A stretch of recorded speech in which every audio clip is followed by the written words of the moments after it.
Suppose someone is found murdered in a field in the land the Lord your God is giving you, and you don't know who committed the murder. In such cases, your leaders and judges must determine which town is nearest the body. Then the leaders of that town must select a young cow that has never been trained or yoked to a plow. They must lead it to a valley that is neither plowed nor planted with a stream running through it. There they must break the cow's neck. The Levitical priests must go there also. For the Lord your God has chosen them to minister before him and to pronounce blessings in the Lord's name, and they are to decide all lawsuits and punishments. The leaders of the town nearest the body must wash their hands over the young cow whose neck was broken. Then they must say, "Our hands did not shed this blood, nor did we see it happen. O Lord, forgive your people Israel, whom you have redeemed. Do not charge your people Israel with the guilt of murdering an innocent person. Then they will be absolved of the guilt of this person's blood." By following these instructions and doing what is right in the Lord's sight, you will cleanse the guilt of murder from your community. Suppose you go to war against your enemies, and the Lord your God hands them over to you, and you take captives. And suppose you see among the captives a beautiful woman, and you are attracted to her and want to marry her. If this happens, you must take her to your home, where she must shave her head, cut her nails, and change all her clothes. Then she must remain in your home for a full month, mourning for her father and mother. After that, you may marry her. But if you marry her and then decide you do not like her, you must let her go free. You may not sell her or treat her as a slave, for you have humiliated her.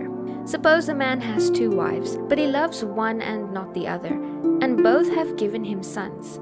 And suppose the firstborn son is the son of the wife he does not love. When the man divides the inheritance, he may not give the larger inheritance to his youngest son, the son of the wife he loves. He must give the customary double portion to his oldest son, who represents the strength of his father's manhood and who owns the rights of the firstborn son, even though he is the son of the woman his father does not love. Suppose a man has a stubborn, rebellious son who will not obey his father or mother, even though they discipline him. In such cases, the father and mother must take the son before the leaders of the town. They must declare, "This son of ours is stubborn and rebellious and refuses to obey. He is a worthless drunkard." Then all the men of the town must stone him to death. In this way you will cleanse this evil from among you, and all Israel will hear about it and be afraid. If someone has committed a crime worthy of death and is executed and then hanged on a tree, the body must never remain in the tree overnight. You must bury the body that same day, for anyone hanging on a tree is cursed of God. Do not defile the land the Lord your God is giving you as a special possession. If you see your neighbor's ox or sheep wandering away, don't pretend not to see it. Take it back to its owner. If it does not belong to someone nearby or you don't know who the owner is, keep it until the owner comes looking for it. Then return it. Do the same if you find your neighbor's donkey, clothing, or anything else your neighbor loses. Don't pretend you did not see it. If you see your neighbor's ox or donkey lying on the road, do not look the other way.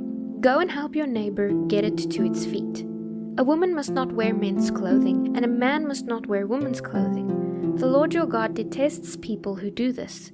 If you find a bird's nest on the ground or in a tree, and there are young ones or eggs in it, with a mother sitting in the nest, do not take the mother with the young. You may take the young, but let the mother go, so you may prosper and enjoy a long life. Every new house you build must have a barrier around the edge of its flat rooftop. That way you will not bring the guilt of bloodshed on your household if someone falls from the roof. Do not plant any other crop between the rows of your vineyard. If you do, you are forbidden to use either the grapes from the vineyard or the produce of the other crop. Do not plow with an ox and a donkey harnessed together. Do not wear clothing made of wool and linen woven together. You must put tassels on the 4 corners of your cloaks. Suppose a man marries a woman and after sleeping with her, changes his mind about her and falsely accuses her of having slept with another man. He might say, "I discovered she was not a virgin when I married her." If the man does this, the woman's father and mother must bring the proof of her virginity to the leaders of the town. her father must tell them, "I gave my daughter to this man to be his wife, and now he has turned against her. He has accused her of shameful things, claiming that she was not a virgin when he married her. But here is the proof of my daughter's virginity." Then they must spread the cloth before the judges. The judges must then punish the man. They will fine him 100 pieces of silver, for he falsely accused a virgin of Israel. The payment will be made to the woman's father. The woman will then remain the man's wife, and he may never divorce her. But suppose the man's accusations are true and her virginity could not be proved. In such cases, the judges must take the girl to the door of her father's home, and the men of the town will stone her to death.